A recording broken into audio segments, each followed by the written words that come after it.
Mains की answer writing कब से स्टार्ट की थी आपने? प्री के बाद या साथ ही में साथ में कर रहे थे? सर मैंने प्री के बाद ही करी थी मेंस के लिए टेस्ट सीरीज जो थी, एंड उसमें भी मैंने ज़्यादा टेस्ट लिखे 4 या 5 लिखे हैं, बस उससे ज़्यादा नहीं करे।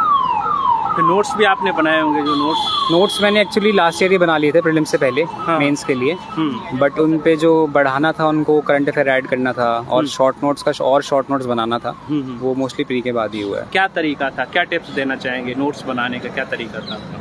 सर मेरे ख्याल से नोट्स में मेंस में क्या होता है, मेंस में सिर्फ 3 चीज़ें होती हैं। वन इज़ जो गुड होता है, कुछ चीज़ें होती हैं जो सही नहीं होती हैं, और कुछ होती हैं जैसे स्कीम्स वगैरह होती हैं। तो आई बिलीव अगर इन तीन चीज़ों को लेके चलेंगे तो आपका मेंस का एक पूरा वो लिखा जा सकता है। तो आई बिलीव ऐसे चलना चाहिए, स्टैट्स के ऊपर ज़्यादा ध्यान देना चाहिए, क्योंकि आपको क्या पता है उससे ज़्यादा फ़र्क नहीं पड़ता है, आप लिख क्या रहे हैं उस पर ज़्यादा फ़र्क पड़ेगा। तो डेटा, स्टैट्स, केस स्टडीज़, इन पर ज़्यादा फोकस कर रहा है मुझे लगता है यूपीएससी।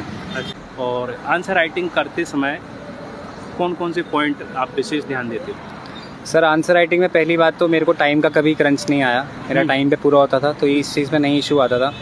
इशू मुझे सिर्फ इस पे आता था कि मैं स्कीम्स कम डाल पाता था, करंट अफेयर कम डाल पाता था, डेटा स्टैट्स वगैरह कम डालता था। तो इसलिए मैंने टेस्ट सीरीज़ भी ज़्यादा नहीं लिखी, क्योंकि जब टाइम पे काम पूरा हो रहा है, टाइम पे टेस्ट पूरा हो रहा है, एंड हाथ भी उससे नहीं पेन करता था मेरा, सो मैंने ज़्यादा ध्यान इस पर दिया कि मैं याद कर लूँ वो चीज़ें, जैसे स्टैट्स वगैरह हैं, तो उन चीज़ों पर मैंने ज़्यादा ध्यान दिया।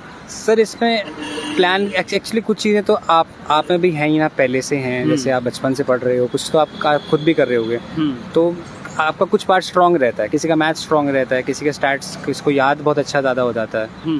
तो मेरा ये था कि मेरा हाथ में दर्द नहीं होता था, पर मेरी स्पीड अच्छी थी, तो उसमें कुछ किया नहीं मैंने, वो स्टार्टिंग से ही अच्छी ही है आई बिलीव, सो इसीलिए वो मेरे लिए ठीक रहा।